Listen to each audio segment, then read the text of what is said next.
लोटा का जल विष्णु ने तीनों संतान को छिड़क दिए, क्योंकि विष्णु के पास गई आशीर्वाद लेने। समय हो विष्णु की वो कहानी लौटाएंगे, जो शायद विष्णु ने बड़ी प्रतीक्षा कर रहे, क्योंकि तीनों संतान अपने आएगी और किसी को धर्म के रास्ते में भेजी जाएगी, वो किसी धर्म के रास्ते में चले जाएंगे, किसी बंद कमरे में अपने धर्म की लड़ाई करेंगे और किसी को जेल के 4 दीवार में भेजी जाएगी, क्योंकि वह उनके जीवन सहारे होगी।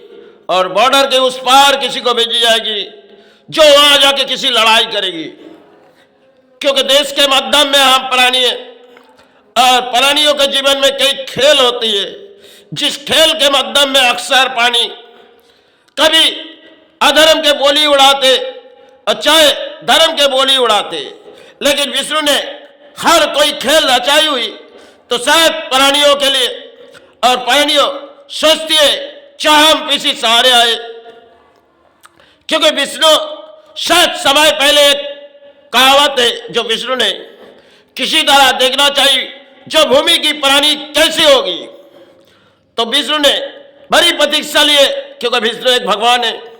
उन्होंने देख रहे चाहे हम किसी तरह इंसानों को देखनी जाएगी जो आज के धरती में जैसे इंसान है, तो पुराने समय विष्णु ने उन प्रतीक्षा लिए बैठे हुए और तीनों संतान उनके पास गए कि वह गुरु हमें आशीर्वाद दो।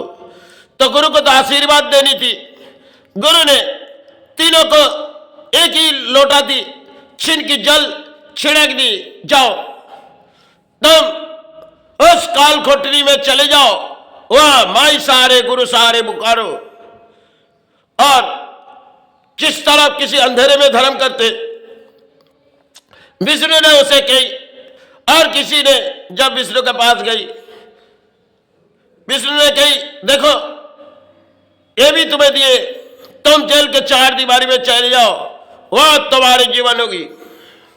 और किसी को कही जो जाओ तुम्हें किसी लड़ाई के लिए भेजी जा रही, तुम जाओ बॉर्डर के उस पार, तुम्हें वही अपने जीवन गुजारनी पड़ेगी।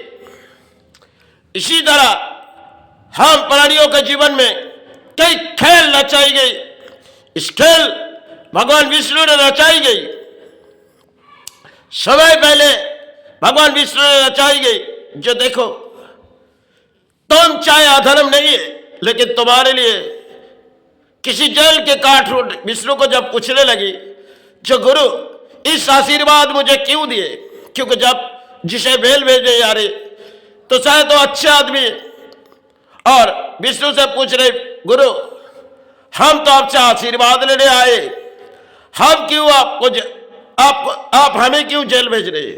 विष्णु कहने लगे देखो तुमने जब आशीर्वाद लेने आए हमने तुम्हारी तकदीर देखी, तो इसलिए तुम्हारी तकदीर में जेल लिखी गई, तुम चले जाओ, उस जेल के काल कोठरी में ही तुम्हारा जीवन गुजरी।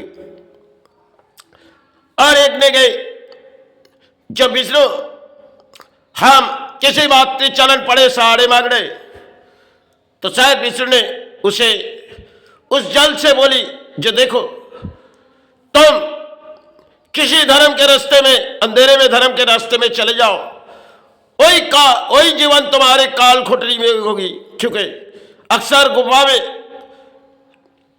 अधिक साधु साधना करते, उस समय पुरानी कहानी थी। तो और एक थी, उन्होंने विष्णु के पास दौड़ी, क्योंकि विष्णु तो भगवान विष्णु है, उन्होंने दौड़ी जो गुरु, क्योंकि तीनों ने आशीर्वाद लेने के दोनों को दे दिए, अब विष्णु के आशीर्वाद तीसरे को दे दिए। तो तीसरी ने विष्णु से आशीर्वाद मांगने गई, विष्णु ने उसे जल छिड़क के बोली देखो तुम्हें बॉर्डर के उस पार चले जाओ, वही तुम्हारे सहारे होगी। भगवान विष्णु की सब कुछ रचाई हुए खेल है, जिस खेल के माध्यम में हम प्राणी जगत अपने अपने करके सोचते, जिस धन को अपने सोचते ये तो पड़ा है, और जो परिवार सोचते वो भी तो पड़ा है, क्योंकि अपने बोल के कोई है ही नहीं। इसलिए विष्णु ने तरह तरह के खेल इन तीनों को संतान को दिए, जो जाओ तुम्हारे जीवन उस जगह होगी। इसी तरह हम पुरानी जगत आके इस धरती पर कभी किसी ने जेल के माध्यम में चले जाते, और किसी ने शायद देश के लिए लड़ाई कर जाते, और किसी ने सेवा में आविर्भाव होके धर्म के लड़ाई करते, क्योंकि सब कुछ बनाई हुई है भगवान विष्णु की एक रचाई हुई खेल है। अक्सर उस खेल के जड़ तो हम लोग भूल चुकेंगे। और पुराने समय भगवान विष्णु ने समय पहले माताओं से कही, जो आदिशक्ति महामाया जब रूपों की धारण करते, तो उन्होंने भाई को कही,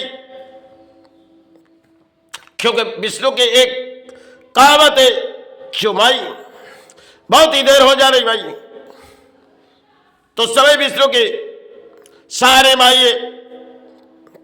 तो विष्णु ने भरी मोर माई से कुछ बात करती थी, और माई ने कहने लगी, देखो आज जल्दी जल्दी घर आओ, आपके लिए भोजन तैयार हो रहे। तो विष्णु ने आकाश पथ से चली, क्योंकि गई तो किसी जगह बैठ गई, और शायद माई भोजन करके बैठी हुई है, जो गुरु आएगी उनकी सेवा हम करेंगे। तो माई ने देखते देखते जो अब तक हो गई, तो घर नहीं लौटी। तो माई ने आकाश पथ से गई, तो वहां जाके देख रही विष्णु ने एक एक पत्थर गिरा रहे।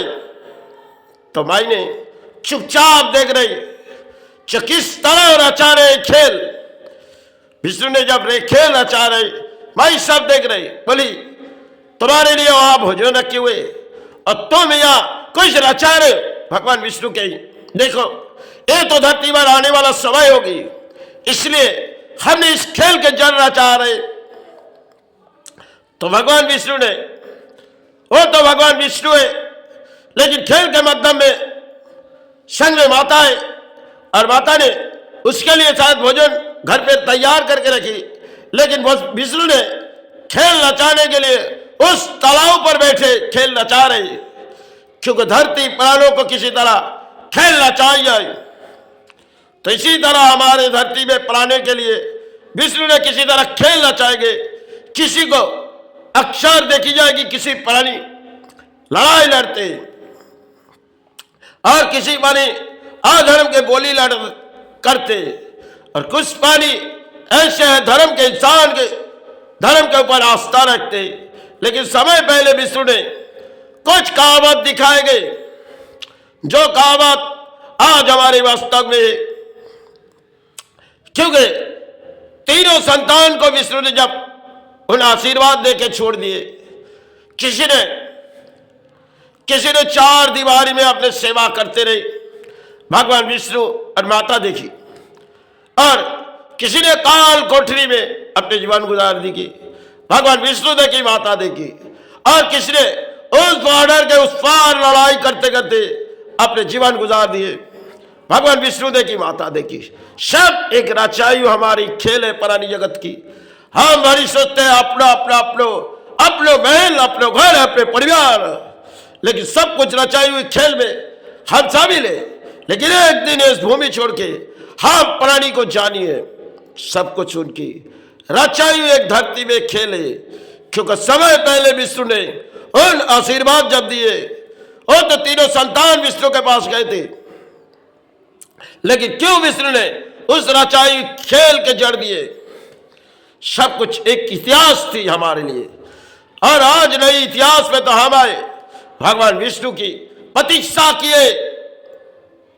तीनों संतान जब गुरु के पास गए तो तीनों ने प्रतीक्षा किए, जो हम गुरु के पास किसी सहारे ले जाए। आज इस धरती पर हम अधर्म के बोली उड़ाते, और चाहे धर्म के कुछ नाम लेते, लेकिन अक्सर प्राणी अधर्म के बोली। एक कली युग की इतिहास है, और कली युग में सिर्फ खेल रचाई गई इंसान के लिए, क्योंकि थोड़ी सी धर्म के नाम लो, भगवान विष्णु तुम्हारे सहारे और माता तुम्हारे सहारे। इसी तरह प्राणों को समझाएंगे, लेकिन आज जड़ के खेल किसी प्राणों खो चुकेंगे।